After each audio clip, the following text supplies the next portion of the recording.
It's Brian Preston, the money guy. Robbie has a question. So we know your rule for car buying is the 23-8 rule, and for luxury, you pay it off in 1 year. Robbie wants to know, how do you know when it's okay to buy a luxury car? Are there other factors, what factors should he be considering before he's like, this is an okay choice for me? Yeah, Bo, a big part of why we developed the financial order of operations is not only to keep you in check from a discipline standpoint, but it's also to unleash you to actually enjoy what you have saved and built. Absolutely.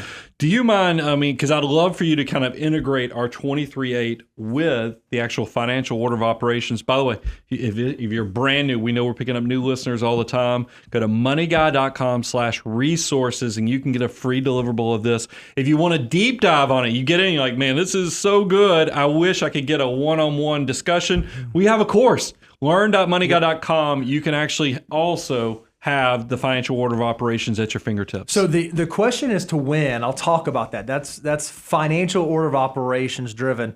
But Brian, do you mind if I share a little bit of inside baseball? Some of the conversations that we have, because this is a difficult one, and this is one where we're just going to be honest, where it's a little bit subjective.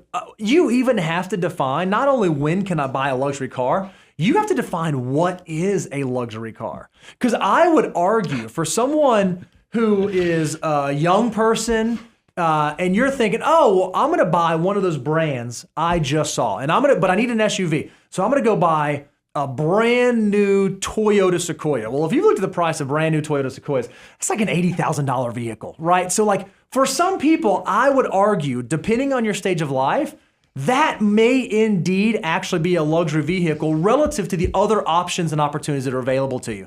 So some of it is a little bit subjective for your unique situation, even when you're buying what we would call the more affordable non-luxury brands, the Hondas, the Toyotas, so forth. So once you've defined that, and I'd love to get your thoughts on how you would assess that, Brian, you have to figure out, have I done the things that I should be doing? Have I worked through the financial order of operations? Do I have my emergency fund in place? Have I maxed out my tax-free saving opportunities? Am I doing my employer-sponsored retirement plan? Have I hit my 25% savings goal? Am I saving 20 to 25% of my gross income for the future?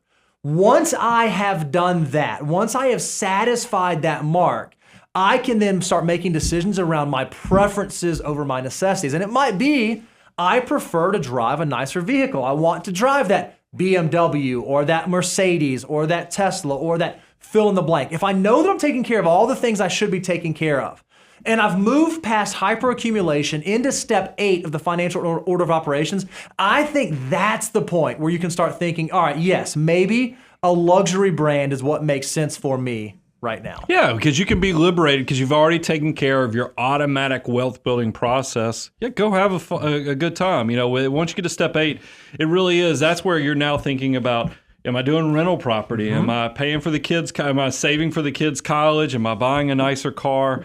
Yeah, go hog wild at step 8. Yep. I think that's why we created these type of guidelines, so you can actually know where your boundaries are. Now, here's something, because Bo and I have a lot of internal discussions. I appreciate that he left me some of the fun part of this.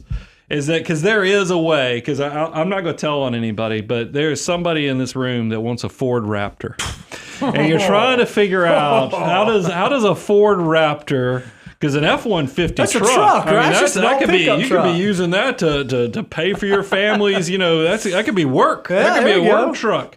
But here's something we were talking about, because I was like, man, I could see how our rules could be exploited in some way, because it's the same way you said a Sequoia for Toyota. Sure. What about a Land Cruiser? Oh, yeah. I mean, Land Cruisers, they might cost the same as not too much, more affordable than a Range Rover. Yeah, that's right. I mean, you can really get into, so there's all kind of grayness in this. So here's something I told Bo. I was like, maybe we need to come up with a feature that if you have ventilated and heated seats, your car counts as a luxury. That's luxury. I don't know, because go. maybe some of these more affordable, but it is definitely, if your truck has a moonroof, I feel like Jeff Foxworthy a little bit. You might be buying a luxury vehicle if it has heated and ventilated seats, or you have a moonroof in your truck. I mean, that is probably a good indicator. So be honest with yourself, because just because you hear us talk about these rules and then you look out there at your Chevy Suburban Or you're like, I'm not going to do suburban. I'm going to go ahead and do that Denali. Oh, yeah. Be honest with yourself. And we don't set these rules for you to try to find loopholes in them. We set these rules so you can actually become the best version of yourself financially.